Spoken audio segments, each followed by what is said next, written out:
Welcome back. Find a quiet place. Let the day begin to slip away.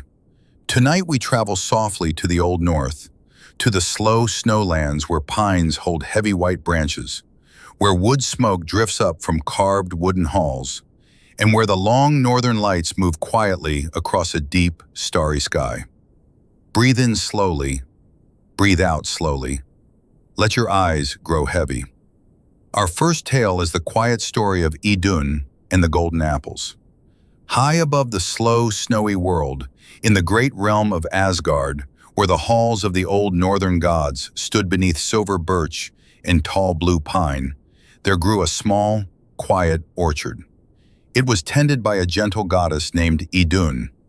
The orchard was small, the trees were old, their bark was soft and silver, and upon their slow branches grew round, glowing apples, the color of warm honey at sunset. These were the golden apples of Idun, and they kept the old gods young and steady and at peace. Idun moved through the orchard each morning in a long pale dress, with a quiet wicker basket on her arm. She walked, very slowly, from tree to tree. She listened to the soft, cold wind in the silver branches. She lifted each apple as if it were a sleeping child. She did not speak much. She did not need to. The orchard was very quiet and very kind. On long evenings, the old gods would come walking through the orchard. They would sit upon the smooth, fallen logs at the orchard's edge. Odin in his long gray cloak with his quiet ravens upon his shoulders. Thor with his red beard leaning heavy on his hammer. Frigg in her long blue gown. Idun would walk among them, offering, from her basket, one small golden apple to each. They would eat slowly, they would speak softly, and the cold, quiet evening would soften around them, and the years would grow lighter on their old shoulders. Across the long, slow Asgard sky, the northern lights drifted in pale green and pale rose. The pines stood very still, and the orchard held them all, gently, like a small wooden cradle. One quiet evening, the trickster Loki came walking through the orchard. He was not unkind that night. He only walked slowly, with his head bowed, and stopped beside Idun. He told her, in a soft voice, that he had seen another orchard far away over the long blue mountains, where the apples were brighter, and the trees were even older, and the air was even sweeter. Would Idun perhaps come with him, just for an evening, to compare? Idun was a kind and trusting goddess. She did not hear the small, careful tremor in his voice. She picked up her wicker basket. She drew her pale shawl about her shoulders, and she walked with Loki, very softly, out beyond the silver birches, into the long blue dusk. The days passed, and the orchard, for the first time in its long, quiet life, stood empty. No one moved among the silver trunks. No basket lifted the small, glowing apples from the branches. The cold wind came through the orchard, and the apples grew a little dimmer and a little dimmer. And up in the great wooden halls of Asgard, the old gods began to feel it.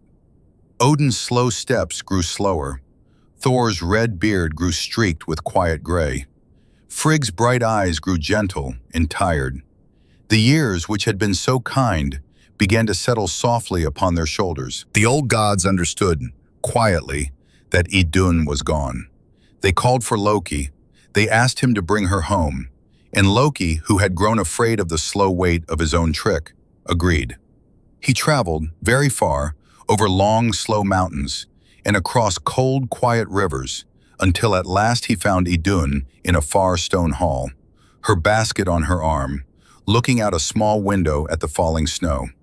She turned and saw him, and she only smiled. She had been waiting. She picked up her basket.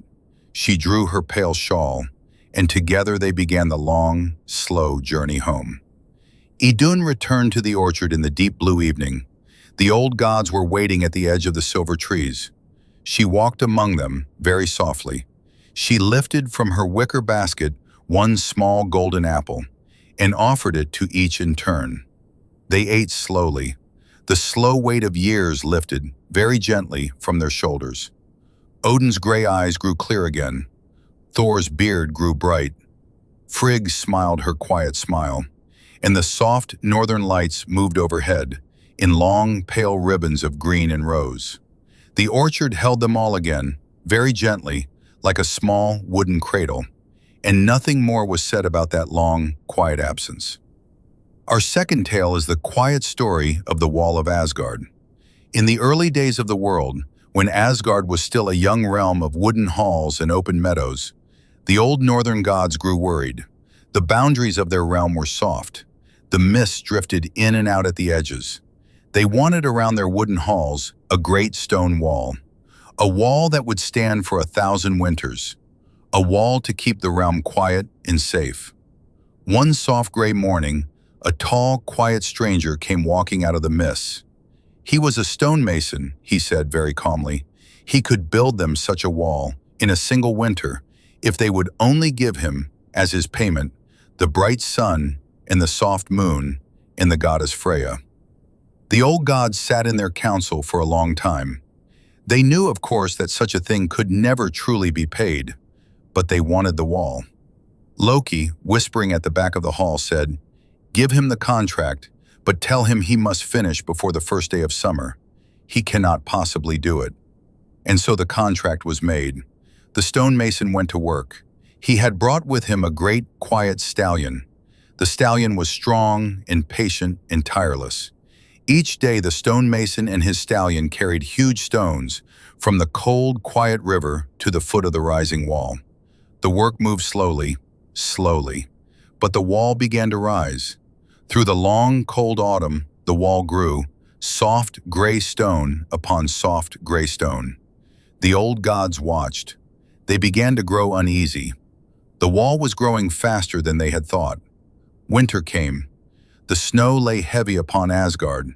The stonemason and his quiet stallion continued. They worked in the snow. They worked in the dim gray afternoons.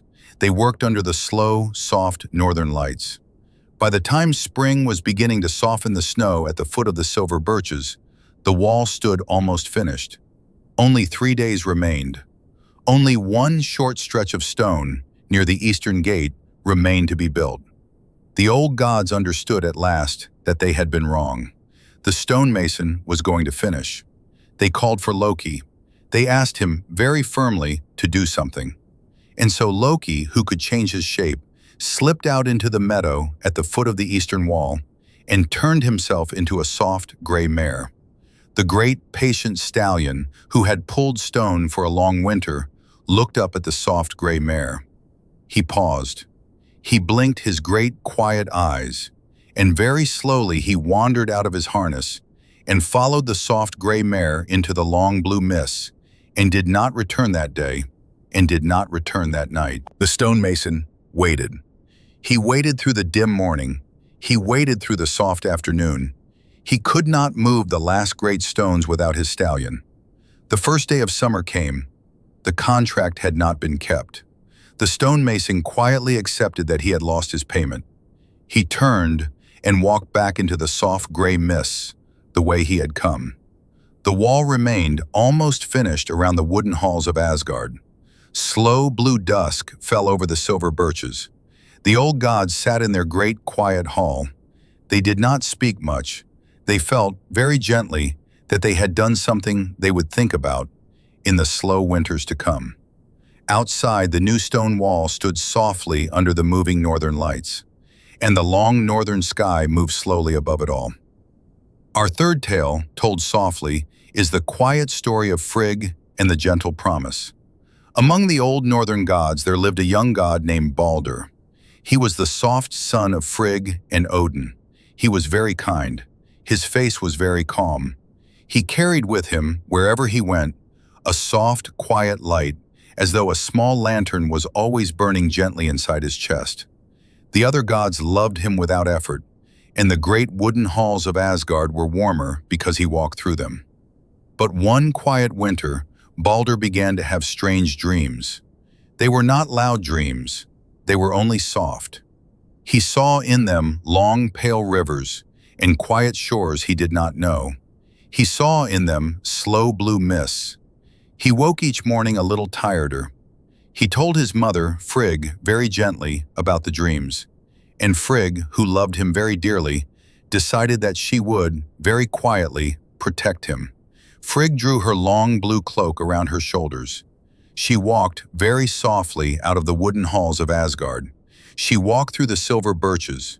She walked across cold, quiet rivers and through long blue valleys and over slow, snowy meadows. And at every place she came, she stopped and asked, very gently, of every living thing she met, a quiet promise. She asked the tall pine to promise her never to harm her son. The pine bowed its heavy white branches and promised. She asked the great oak. She asked the slow river. She asked the soft snow. She asked the iron of the mountains and the soft fire of the hearth and the long, quiet wind. She asked the wolves and the bears and the small, quiet hares. All of them, gently, promised. The whole slow world promised to keep her son safe. Frigg returned home in the soft blue dusk, satisfied. Her son could not now be hurt.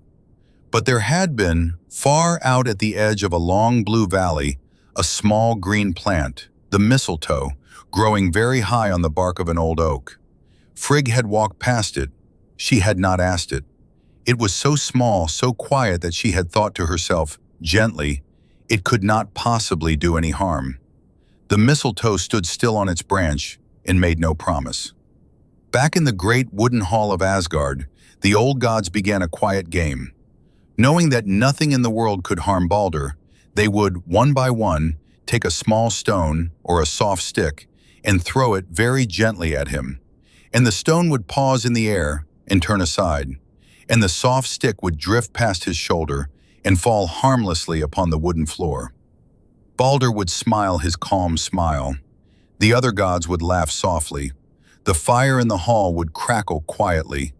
It was a soft, pleasant winter evening. But Loki, who could change his shape and his voice, walked out of the hall and across the cold meadows and out into the long blue valley.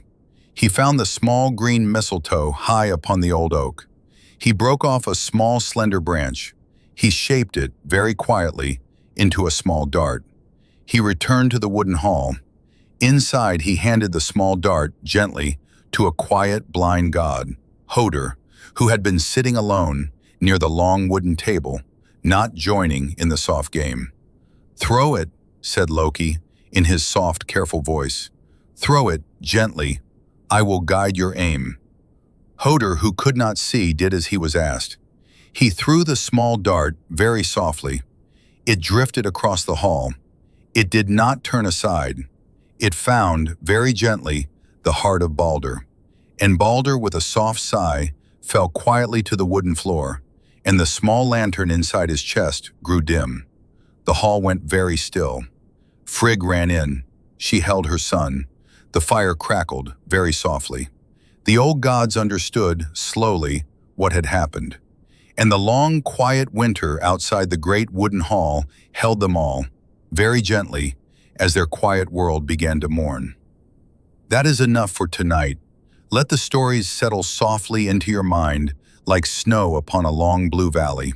Let your breath move slowly. Let your shoulders rest. The soft northern lights are moving slowly above. The pines are very still. Sleep gently.